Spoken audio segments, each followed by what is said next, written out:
إن الحمد لله نحمده ونستعينه ونستغفره ونعوذ بالله من شرور أنفسنا ومن سيئات أعمالنا من يهده الله فلا مضل له ومن يضلل فلا هادي له وأشهد أن لا إله إلا الله وحده لا شريك له وأشهد أن محمدا عبده ورسوله يا أيها الذين آمنوا اتقوا الله حق تقاته ولا تموتن إلا وأنتم مسلمون أما بعد. The 20th major sin that we're up to is al-qimar, which is gambling, which unfortunately has become very prevalent in society, especially Western society, and more so even in Australia, where even when we were going through the economic crisis, it seemed that the pubs and clubs, no matter where you went and looked, were still being renovated. And until now, there's almost not one sport, except that it's sponsored in extreme amounts by gambling companies. And it used to be before so hard for a person to be a gambler, where either you have to physically go into a TAB or you have to physically go into a place where they can gamble. But now they've made it so easy. And this is from the tricks of shaitan, via things like online, via your phone. Sometimes you can't even open an app except that you get a gambling advertisement there. And so unfortunately, this has also, like any other sin, crept into the Muslim community. And firstly, the Muslims need to understand, inshallah, via these lessons, how dangerous gambling is. Not only from a religious perspective, because religious perspective, yes, it could lead you to not feeling happy. It could lead to a certain punishment in this world. But the greater fear is for the person who gets punished in the hereafter. Because no punishment anyone goes through in this world will amount to anything of the hereafter. And unfortunately, it's become extremely prevalent. Well, not extremely prevalent, but it has become prevalent with a lot of Muslims, where even they take it lightly. And they say it's only $5, it's only $10, it's only $100, it's nothing major, it's a joke, it's easy, it's okay. And it comes in different forms which fall under gambling, which people don't even think is a form of gambling. Also, not only from a deen perspective, but also from a worldly perspective. That a person who falls into gambling, you look at their social life. For those who are married and have children, and they start to gamble, and it starts off very small and innocent, and then it leads to things where eventually they can't pay their rent, or they can't pay their mortgage, or they can't pay for their children's fees, and they look at the problem and they find out the husband or the wife had a gambling problem. And so families are broken up, children are neglected, people go astray because of what? Because of gambling. And this, unfortunately, like many other things in society, governments make a lot of money off. And so these issues are neglected in terms of finding solutions for them. The simple solution would be make it haram. Make it haram and say Assalamu alaikum, and no one's going to fall into problems. But when the governments make a lot of money off this, they hide how much it affects society. Just like alcohol, when we spoke about alcohol, the exact same. They hide and they don't make prevalent to the people how dangerous gambling is. And then you find at the end of every gambling advertisement, they say what? Gamble responsibly. After they're telling you, gamble and put money here and put money there, and this is cheap and this is a bargain. But gamble responsibly. These issues, there's no such thing as gambling responsibly. All of it leads to bigger problems, as we'll see. The Sharia has made it a major sin. Allah Azza wa Jalla says, يا أيها الذين آمنوا إنما الخمر والميسر والأنصاب والأزلام رجس من عمل الشيطان فاجتنبوه لعلكم تفلحون. The same ayah we used last week regarding alcohol. And we look at what Allah Azza wa Jalla has linked in this particular ayah. Are you who believe? Verily, al-khamr, alcohol, and al-maysir, which is another name for gambling, wal-ansab, the idols, and al-azlam, with the lots for chance, etc., and fortune, is rijis. Rijis is like najas. Rijis is like najas. It's an impurity. It's filth. And it's from the actions and the deeds of shaitan. So stay away from it in order for you to be successful. We spoke about success in dunya, and we spoke about success in deen, because the problems lead to the opposite of that. And if you look at this disaster of what the ayah has given you, alcohol, gambling, worshipping other than Allah Azza wa Jal, and relying on things which the Sharia did not come with. Aren't these, if you look at a person's life, aren't these major factors at a person's failure? A person gets stuck on alcohol, and then so he gambles a little bit to make money, and he's relying on that in order for him to earn rizq. And usually he doesn't worship Allah Azza wa Jalla at all if he believes in a God. This one ayah has put together so many, has composed for the Muslim who pays heed, so many of society's problems today. Alcohol and gambling, which are always together. You cannot get to a place where alcohol except as gambling, nor gambling except as alcohol. Worshipping other than Allah Azza wa Jal, or taking things as idols and deities besides Allah Azza wa Jal, and looking for fortune and luck in things which the Sharia did not come with. إنما يريد الشيطان أن يوقع بينكم العداوة والبغضاء في الخمر والميسر ويصدكم عن ذكر الله وعن الصلاة فهل أنتم منتهون. Verily, the shaitan via this wants to put in al-adawa al-baghdha, hatred and enmity between one another in regarding alcohol and regarding gambling, and for you to be moved away from the pleasure and the remembrance of Allah Azza wa Jal and away from the salah. So will you not stop? And this is a question. You look at this, and verily these are the aspects or the outcomes which alcohol and gambling will give you: hatred and enmity, not only for other people, but even for your own self, and will push you away from the dhikr of Allah Azza wa Jal. So Allah Azza wa Jal asks a question: will you not then pay heed and stop? So Allah Azza wa Jal clearly is telling us to stay away from it. The Prophet Sallallahu Alaihi Wasallam now in this next hadith is going to talk to us about earning haram wealth. And this is a big problem because a lot of people see that this wealth that they earn in this world, if they earn any wealth, it's usually there's a loss. But some people might earn some wealth that don't think it's something good for you. A person might say, okay, I'm going to gamble $100 and I'll get $1,000 back. And so he's happy with that. But not just with gambling, with any wealth. Whether he's working a haram job, like working in a bank, for example, or working in a meat factory which produces non-halal meat, for example. No matter how your earning is, if it's haram, don't think that this is good for you. The Prophet ﷺ says, إِنَّ رِجَالًا يَتَخَوَّدُونَ فِي مَالِ اللَّهِ بِغَيْرِ حَقٍّ فَلَهُمُ النَّارُ يَوْمَ الْقِيَامَةِ. Verily, there are men who look to earn the wealth or the rizq of Allah Azza wa Jal without right. So they look to earn their wealth, and the Prophet attributed the wealth to who? Of Allah, because the wealth comes from Allah, and rizq comes from Allah. So if you want to earn it from Allah, earn it in a halal way. So verily there will be men who look to earn the wealth in a haram manner, and for them on the day of judgment is the hellfire. A person, if he thinks, what amount would you get in this world that you'll be happy to taste the hellfire in this world? If you told anyone, forget all of the wealth in the dunya, forget the hellfire. If you were to tell anyone, I'll give you $1 million, $1 million, and all I want from you is to stand 10 minutes in a fire. $1 million, but stand 10 minutes in a fire. No one would do it. That's not the fire of Jahannam, nor is it the wealth of the dunya. Only in this world. 10 minutes, $1 million after. No one would do it. Because of the effects of that fire they could not handle. Secondly, the effects after that fire, what will happen to their bodies? And they wouldn't do it for $1 million.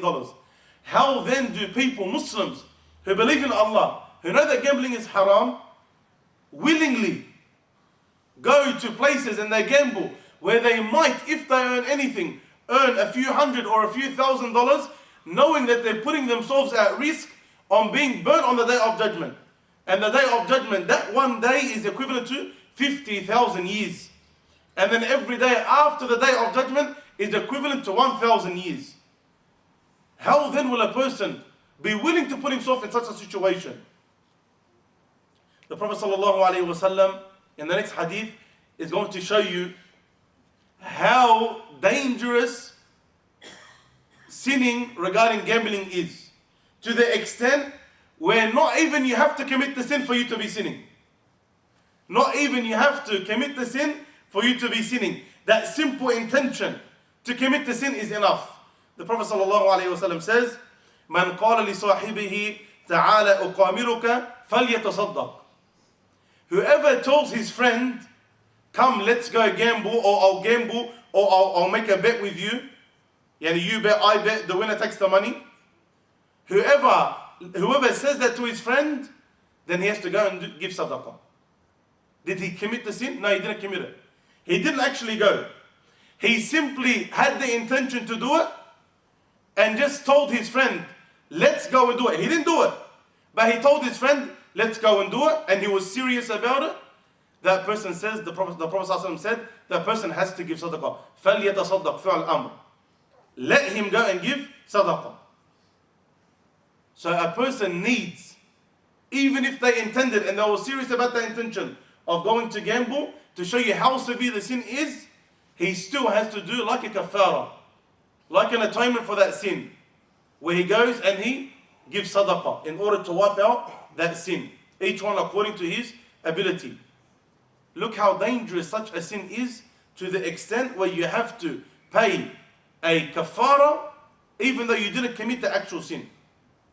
Showing you how dangerous it is.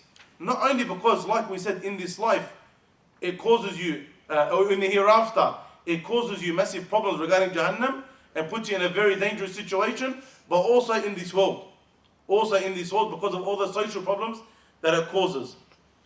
Some things related to gambling, which might not be gambling in and of itself. Like, for example, dice. The Prophet ﷺ forbade playing with dice.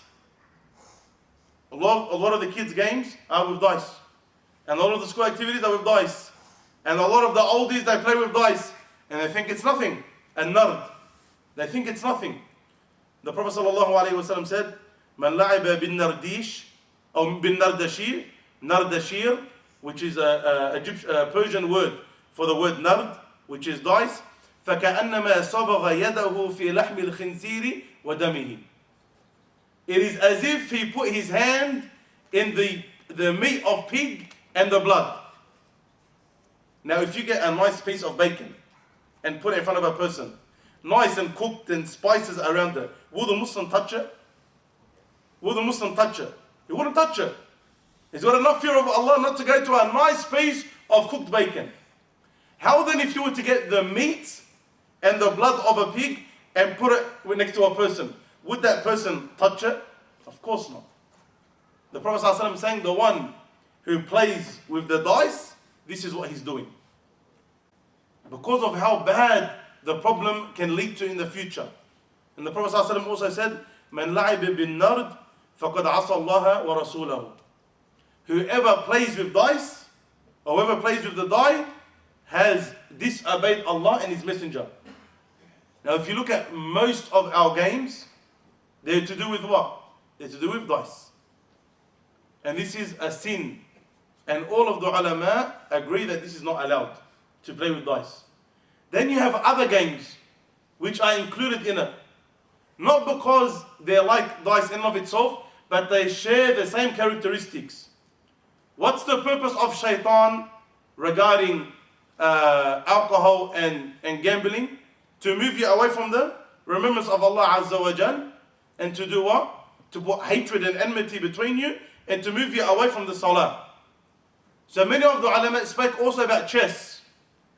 You know chess, king and queen and pawns, and the Prophet ﷺ didn't specify in any authentic hadith a prohibition for playing chess. But the majority of the ulama said it's not allowed. The majority of the ulama said it's not allowed. Many of the later ulama, including Imam Shafi'i, said, look, it's not haram, but it's makruh, to say the least. It's makruh, to say the least, as long as you don't fulfill any of the other conditions. So if it moves you away from the salah, it becomes what? Haram. If it causes enmity and hatred between people, it becomes what? Haram. If you play it so much that you remember Allah Azza wa Jalla only a small amount, then it becomes haram. Also included in chess, most of you said, maybe I don't play chess. Things like cards. Playing cards. Especially the Lebanese community.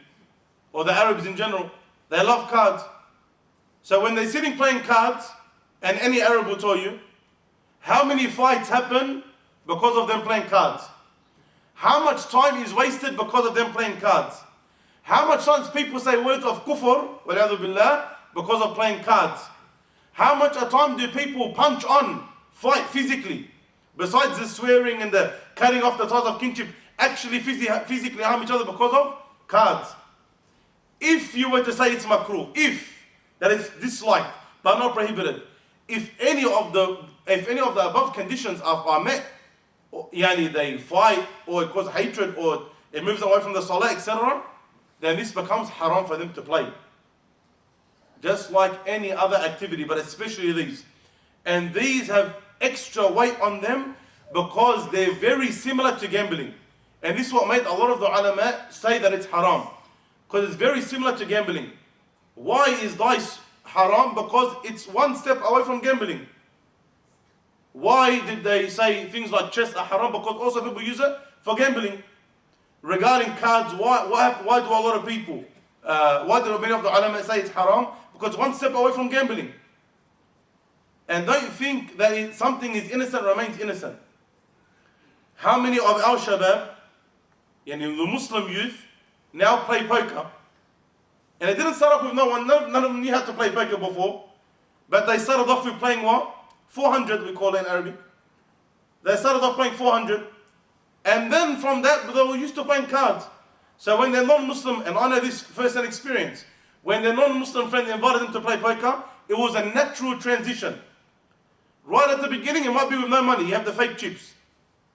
But then they start to join this place and join that place. $10 here, $100 there, $50 there. And it turned into gambling.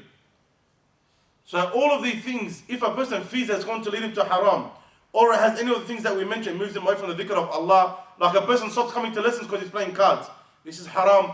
Person stops praying or doesn't pray on time, or doesn't pray in the masjid, or delays the salah. This is haram. Or if it causes enmity between the people, this is also haram. If it's got to do with money, 100% haram. Even without money, then still there's minimally the karahiyah, that it's disliked, but the dice itself is haram. If any game to do with dice, then this is haram. As for many ways which people fall into, and people have misconception regarding gambling today, if a person joins a raffle, is this a form of gambling? Let's say they say, everyone pay $2 and take a ticket, and the winner will get a car, or the winner will get a tray of chocolates. Is that a form of gambling? Yes, this is a form of gambling. And this happens a lot at schools. So the parents need to beware. And it happens at junior clubs, etc. This is not allowed. To do a raffle where a person pays money and takes that, this is not allowed. Let's say I went and someone gave me a raffle for free, just a raffle. I didn't pay anything for it. People gave it to me for free. Because this is where some misconceptions happen. And they say this is just a fun event. And someone donated an iPad. Whoever's number gets picked out will give them an iPad. Is that haram? Now, for example, someone donated the iPad. We want to make the lesson fun. We give everyone a number. At the end of the lesson, I pull out a raffle, number 16, and I give him the iPad. Is that haram? No, this is not haram. Because you didn't put any money. Okay, so this is not allowed. This is allowed. There's no issue with this. Then what about a one-way bet? A one-way bet. Yani, you have two people. And I say, for example, Musa.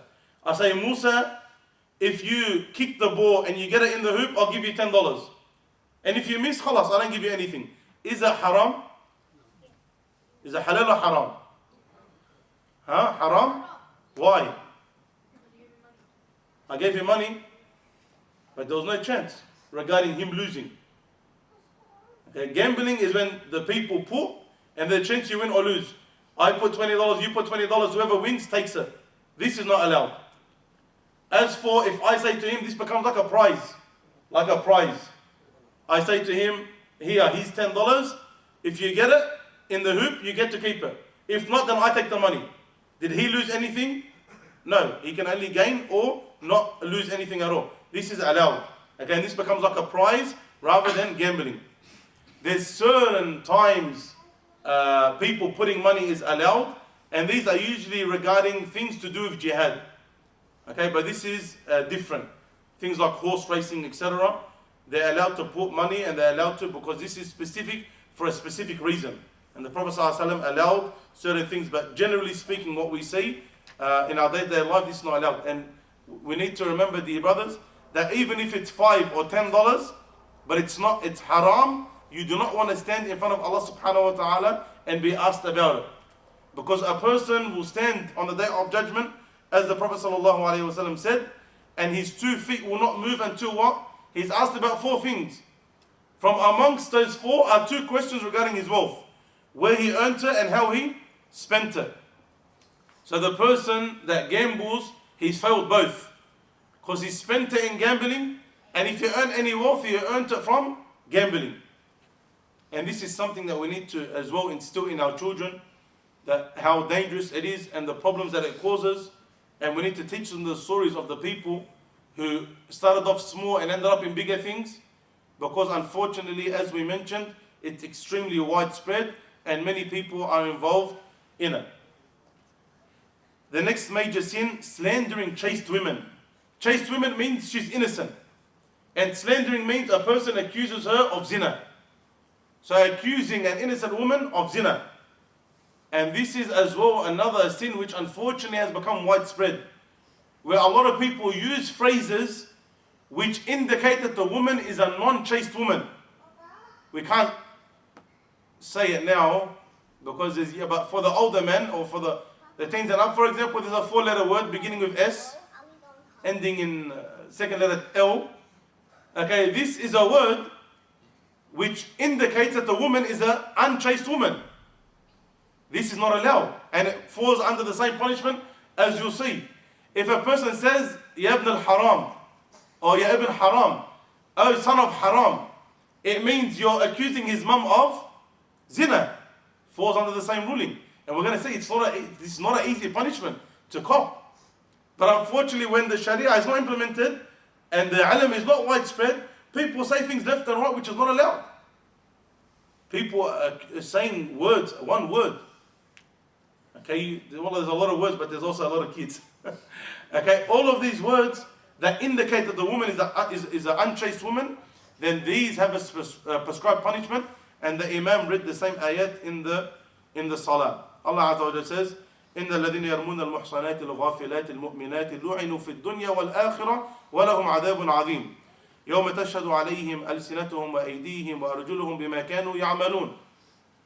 Whoever slanders, okay, yarmi means slander. Whoever slanders the chaste, heedless, believing women, they will be cursed in this world and the hereafter, and for them is a severe punishment. That day when their tongues and their hands and their feet will testify against what they used to do.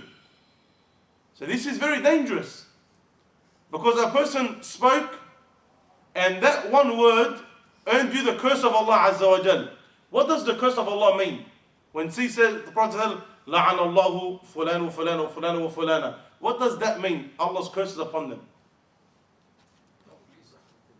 الطرد من رحمة الله. That they are exiled from the mercy of Allah subhanahu wa ta'ala. They are exiled from the mercy of Allah subhanahu wa ta'ala. So Allah is saying that these people are cursed, and so they're outside of the mercy of Allah. And so on the day of judgment, if you don't enter Jannah because you can only enter Jannah by the mercy of Allah, you end up where? In the whole fire, wal-'adhu billah. So this is serious, that a person needs to watch what he says and what he does. And also under speech is typing.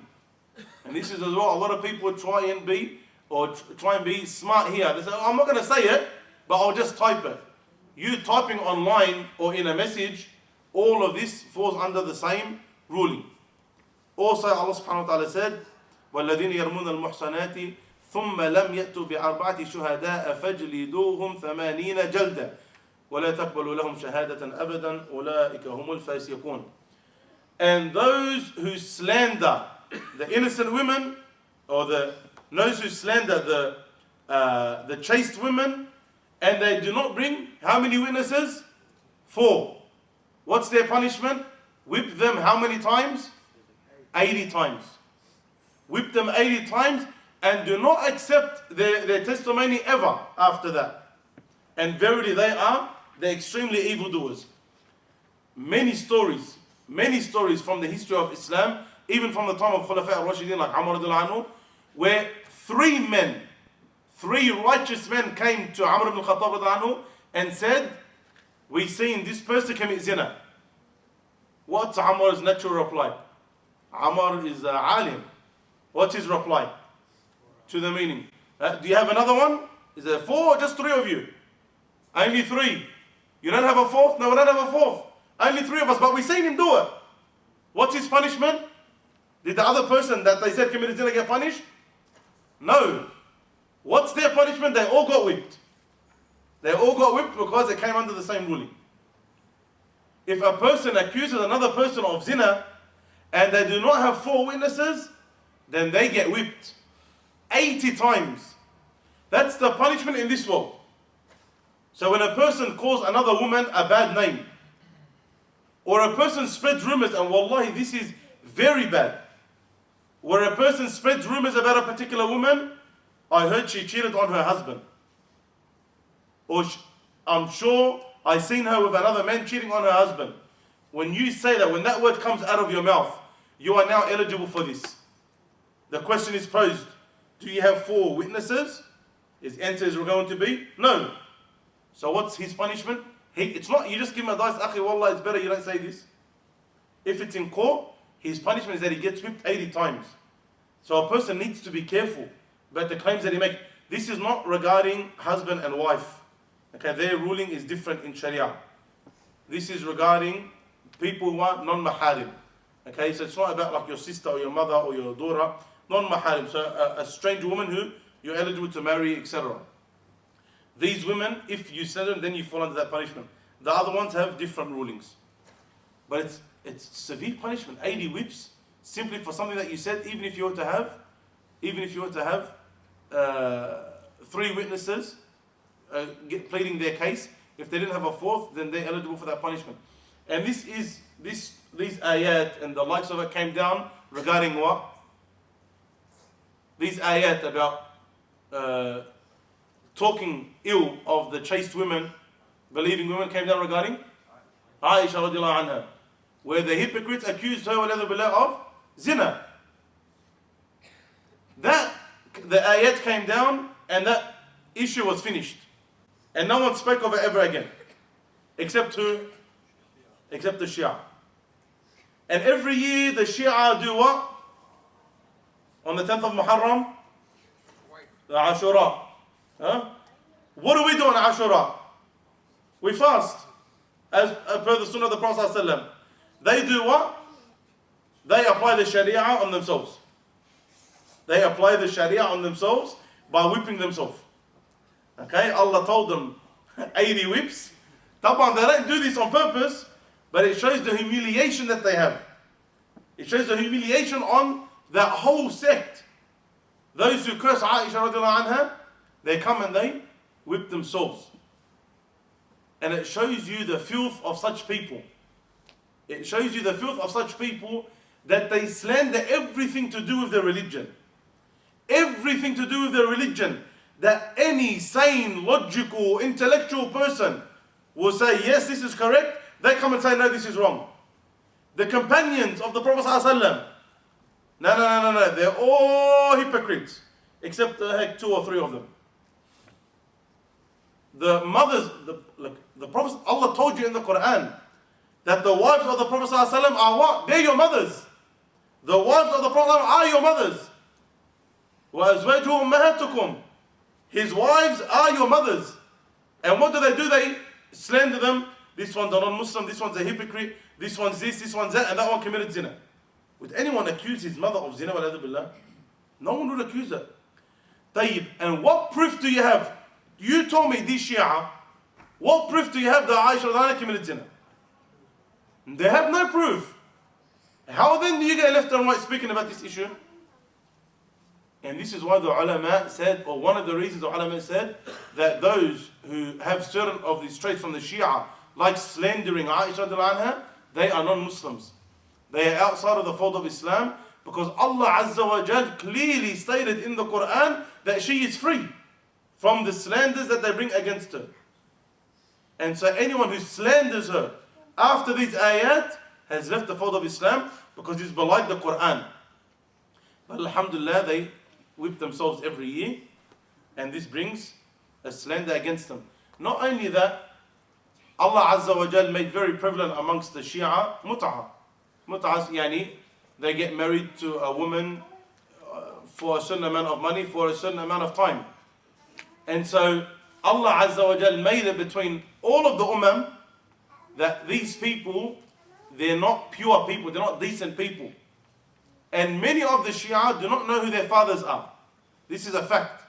Many of the Shia, where mut'ah is practiced and prevalent, do not know who their fathers are. So this is aarun alayhim. This is yani, what's a good word for aar? Aib. This is yani something which is a big deficiency for them, and something extremely yani. What's the word? There needs to be a proper word in English. There's not a good enough word in English. Yani this is the biggest embarrassment for them, that their mothers are known that for a certain amount of money, she's allowed to be with a man, which we know today to be as prostitution. Yes, it was allowed for a very short time at the time of the Prophet ﷺ. A very short time, because it was known before Islam. And Islam, just like alcohol, didn't make everything haram straight away. But Islam came and made it haram. And so they're unfortunately known to have prostitution.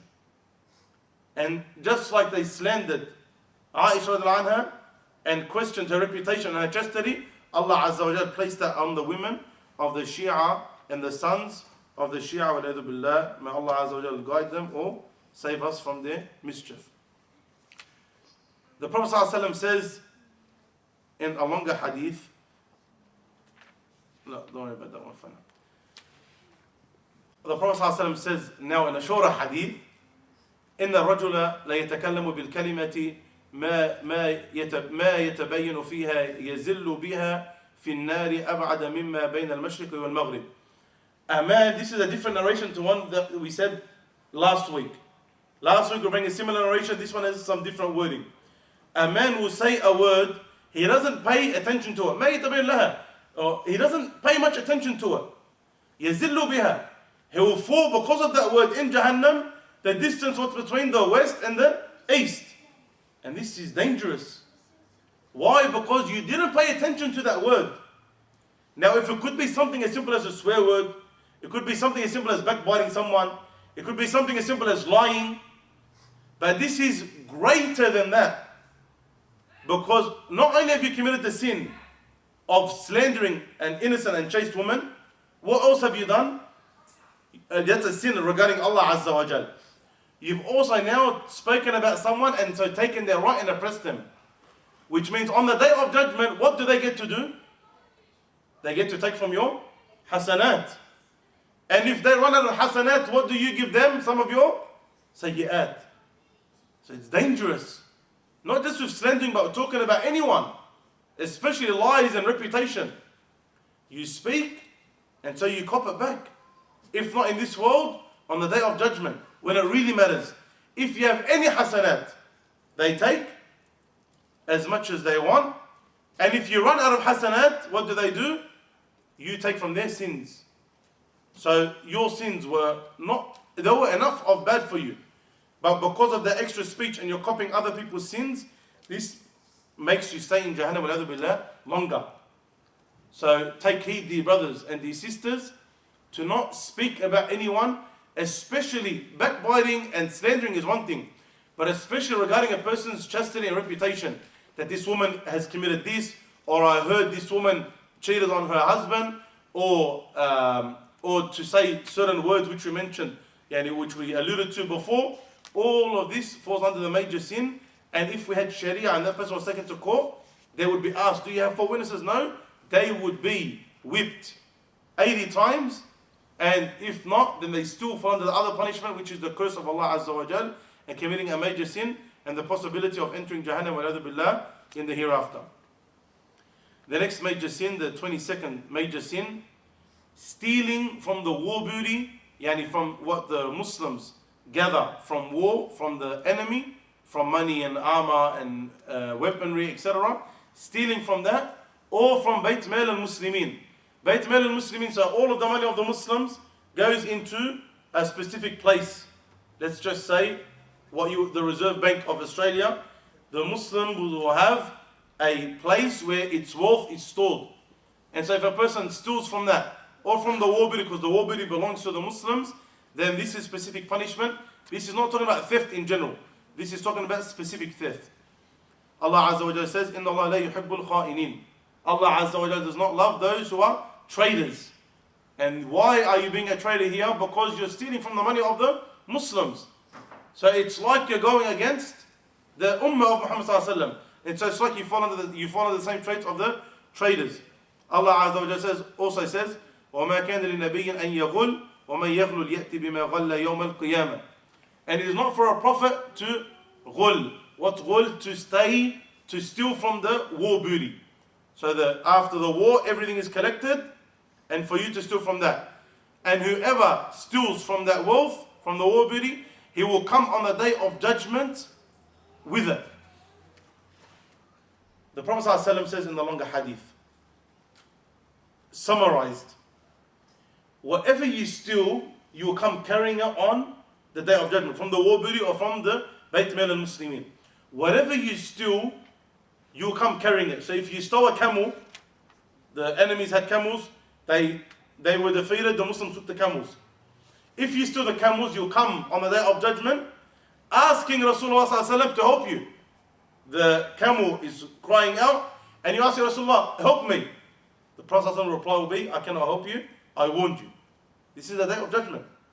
If you stole a horse, to the extent if you steal silver, gold, silver, if you steal a cloth, which was not legal for you to take, it will be brought on the day of judgment, and you will be carrying it, and you will ask the Messenger ﷺ for assistance, and the Prophet ﷺ will say, I cannot assist you, I have warned you. Theft is not something simple, especially when it has to do with the war booty or Bayt Mal al-Muslimin. Because when you steal against someone, this is bad, and it could get you a person's hand cut off if the Sharia was applied. But to steal against an ummah, the ummah of Muhammad Sallallahu Alaihi Wasallam, this is what the enemies should do. The enemies should be trying to defeat the ummah. Doesn't need Muslims to steal from within. So the punishment is greater. To the extent the Prophet Sallallahu Alaihi Wasallam says, Addul khayt wal mikhyat. What's al khayt wal mikhyat? The needle and the thread. You know the string and the needle. The Prophet Sallallahu Alaihi Wasallam says, Addul khayt wal mikhyat. Give the string and the needle, wa iyyakum wal ghulul, and be careful regarding stealing from the war booty. فَإِنَّهُ عَارٌ عَلَى صَاحِبِهِ يَوْمَ الْقِيَامَةِ. Because it will be a disgrace for the person who does it, who steals on the day of judgment. It will be a what? In a needle and a rope. A string. Not even a rope. A string. To that extent, the Prophet says, watch out from stealing from the war booty. And anything that's deserving to be for the Muslims, give to the Muslims. Part of a longer hadith will say the end part of it. The Prophet ﷺ, in one of the battles, he was given a slave who also fought jihad.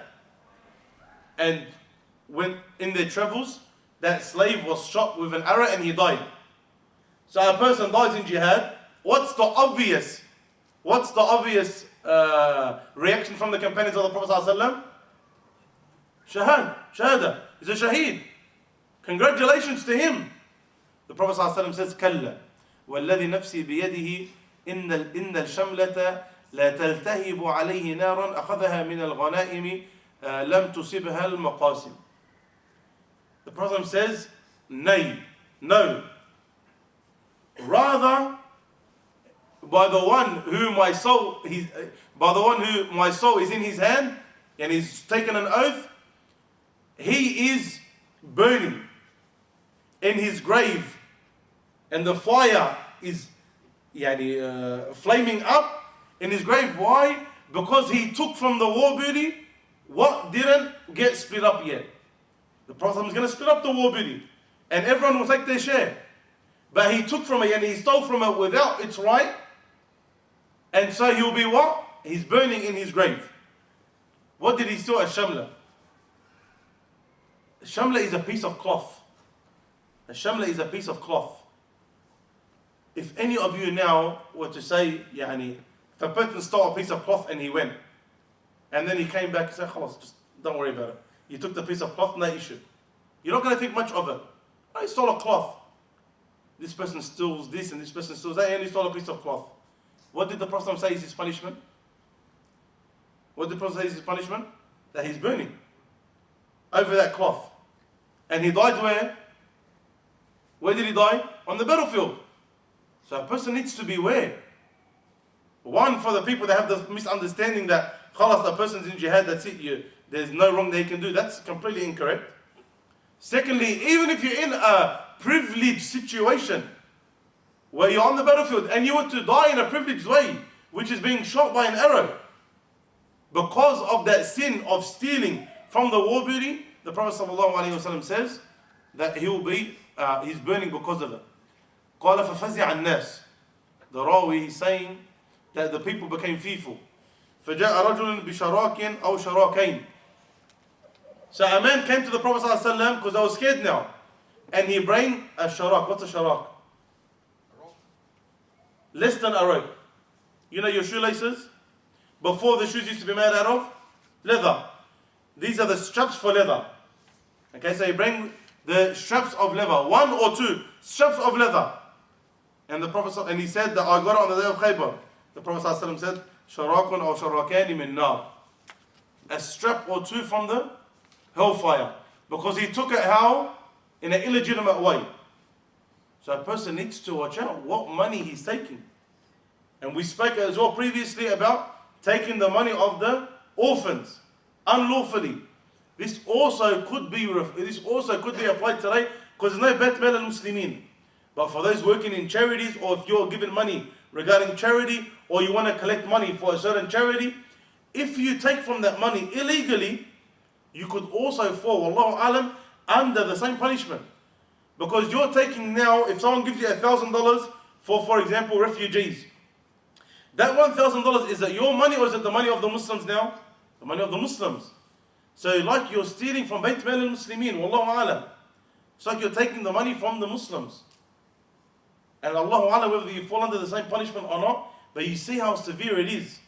Even if you were to take $20 unlawfully, this person took a strap for his shoe. Yani what would be considered today a shoelace. And the Prophet ﷺ said it's from the hellfire. And the other one was burnt because of a piece of cloth. Another person, he died and he was looking after Bait Mal al-Muslimin. His name was Karkara. The Prophet ﷺ, after he died, said, Huwa fi nar. Huwa fi nar. This is a big word because it comes from the Prophet ﷺ. And the Prophet لا ينطق عن الهوى إن هو إلا وحي يوحى. The Prophet doesn't speak from his own desires. Whatever he says is revelation from Allah Azza wa Jal. So when the Prophet says someone is in Jannah or someone is in Nar, it means haqq. It's actually in Jannah or in hellfire. So the Prophet says, Huwa fi nar. People are amazed, this is a person who looks after the money of the Muslims. How can he be? How can he be in the hellfire? فَذَهُبُ يَنْظُرُونَ إِلَيْهِ فَوَجَدُوا عَبَاءَةً قَدْ غَلَّهَا. So when the people went to his house, or went to see him, they found what? An aba'a. Aba'a is a piece of cloth as well, that you wear like a thobe, similar to a thobe, or like a burda like the Hajj is wearing over there. It's a piece of cloth that you wear. So for one piece of clothing, he was in what? He stole it unlawfully from the money of the Muslims, and for that the Prophet ﷺ said he's in the what? He's in the hellfire. So people need to beware and be careful. And not think that, wallah, these issues or these matters are to be taken lightly. Remember, when we're dealing with Allah Azza wa Jal, we don't do with Allah Azza wa Jal based on what we believe is good or bad. Neither do we do with Him, with Allah Azza wa Jal, what we believe is to be important or not important, or big or not big. And we were speaking recently with a brother about this, that a lot of people say, how can Allah punish a person simply because they're Christian or Jewish or Buddhist or they're non-Muslim, but he never harmed anyone, he never stole any money, he never lied to anyone, he was honest, he was a very nice person, he helped the poor and needy. How can Allah punish this person? Tayyib. In the eyes of Allah, And in the law of Allah, what's worse? Kufr or lying and killing and cheating and every other sin. What's worse? Kufr.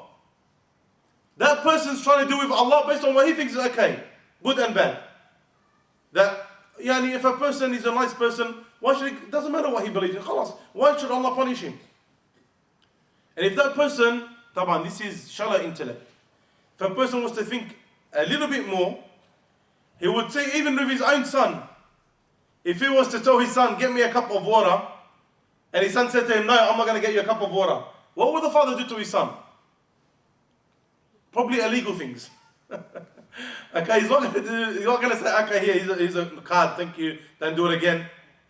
Okay, he's going to get very angry at his son over a cup of water. But you're the father, he's the son. So you decide what should happen and what shouldn't happen. Because you're in that place of authority.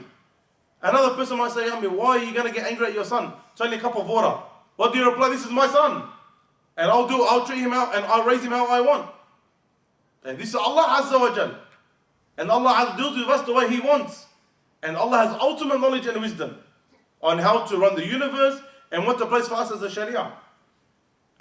And not only this is an example, but many people, they belittle so many major sins, like plucking the eyebrows, or the woman wearing perfume, or beautifying herself outside of the house, or a man, for example, not growing the beard, or a man not coming to the masjid, or a man missing Salat al-Jum'ah, or not praying, etc.